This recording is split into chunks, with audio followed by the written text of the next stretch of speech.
कुछ बातें जो आपको ज़हन में रखनी चाहिए अगर आप रोज़ाना चाय पीते हैं और चाय पीने के शौकीन हैं। दुनिया में सबसे ज़्यादा चाय बरआज़म एशिया में पी जाती है, बिलखसूस पाकिस्तान और इंडिया में। चाय को लेकर लोगों का ख्याल है कि चाय कॉफ़ी से बेहतर है और इसका नुकसान कॉफ़ी से कम है, और रोज़ाना चाय पीने में कोई हर्ज नहीं है। स्पेशली ग्रीन टी को लेकर लोगों का ख्याल है कि ये सेहत के लिए बहुत फ़ायदेमंद चीज़ है। इस वीडियो में मैं ब्लैक टी पर बात करूंगा कि ये लोगों में ज़्यादा मकबूल है और लोग इसे सुबह दोपहर शाम पीते हैं। इन 3 बातों का ख्याल लाजमन रखें अगर आप चाय पीने के शौकीन हैं। नंबर 1 पर है कि चाय में टैनिन्स पाए जाते हैं। ये ऐसे केमिकल कंपाउंड्स हैं जो आपकी बॉडी में जाकर कैल्शियम, आयरन और जिंक के साथ बाइंड करते हैं और इनको आपकी बॉडी में जज़ब होने से रोकते हैं, मतलब इनकी अब्जॉर्प्शन को रोकते हैं। और इसकी वजह से कैल्शियम, आयरन और जिंक आपकी बॉडी में जज़ब नहीं हो पाते और नतीजे में आपकी बॉडी में इनकी कमी हो जाती है। टैनिन थायामीन की अब्जॉर्प्शन को रोकता है, जिसके नतीजे में विटामिन B1 की कमी हो जाती है और ये विटामिन हमारी बॉडी के लिए बहुत ज़रूरी होता है।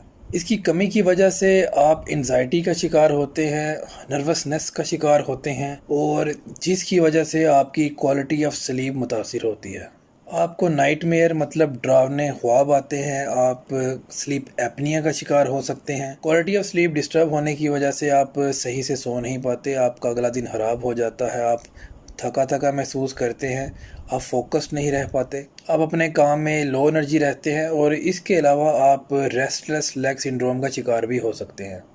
रेस्टलेस लेग सिंड्रोम एक ऐसी कंडीशन है जिसमें आप अपनी टांगें ज़्यादा देर के लिए रेस्टिंग पोजीशन में नहीं रख पाते।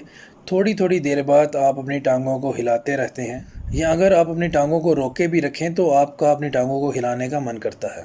विटामिन B1 की डेफिशिएंसी आपके नर्वस सिस्टम पर बहुत बुरा इम्पैक्ट रखती है, आपको नर्वस टेंशन का शिकार करती है। इसके अलावा दूसरी चीज़ें जो आपकी बॉडी को विटामिन B1 की कमी का शिकार करती हैं उनमें शुगर, ग्रेन, सल्फाइड्स, मेटफॉर्मिन, ये एक डायबिटिक मेडिसन है। दूसरे नंबर पर हम जिक्र करेंगे हैवी मेटल्स का, यानी ख़तरनाक दातें। अगर आप चाय के शौकीन हैं तो ऐसी चाय का इंतखाब करें जिसमें हैवी मेटल्स, ये ख़तरनाक दातें ना पाई जाती हों। सस्ती और गैर मेयारी चाय में एलुमिनियम, लेड और आर्सेनिक जैसे ख़तरनाक दातें पाई जाती हैं, और चाय में इन दातों की मौजूदगी की वजह है ख़तरनाक पेस्टिसाइड्स का इस्तेमाल। चाय की फसल पर कीड़े मारने के लिए जो स्प्रे इस्तेमाल किया जाता है उसमें हैवी मेटल्स पाए जाते हैं जो इस चाय में शामिल हो जाते हैं, और जब आप ये चाय पीते हैं तो ये आपके जिस्म में मुदखिल हो जाते हैं। और एक रिसर्च के मुताबिक 29 पेस्टिसाइड्स आपके चाय में पाई गई हैं और इनमें से ज़्यादातर का इस्तेमाल इलीगल है। इससे ये ज़ाहिर होता है कि चाय के सोर्स के बारे में जानना बहुत ज़रूरी है। अगर आप चाय ख़रीदें तो चाय के सोर्स के बारे में लाजमी जानें कि ये चाय किस तरीके से उगाई गई है। और इसके अलावा मैं एक और बात बता दूं कि चाय के लिए एसिडिक सॉइल का इंतखाब किया जाता है। इससे ये बात साबित होती है कि एक अच्छी चाय के लिए इसका सोर्स का जानना बहुत ज़रूरी है। चाय के पौधे को उगने के लिए एसिडिक सॉइल की ज़रूरत होती है और आपको चाय लेते वक्त इस सोर्स की तरफ ख़ुसूसन तवज्जो देनी है। आपको ऑर्गेनिक और नेचुरल सोर्स की तरफ जाना है। अमूमन महंगी और सस्ती चाय में कीमत के फ़र्क की वजह से हम इसकी तरफ ध्यान नहीं देते।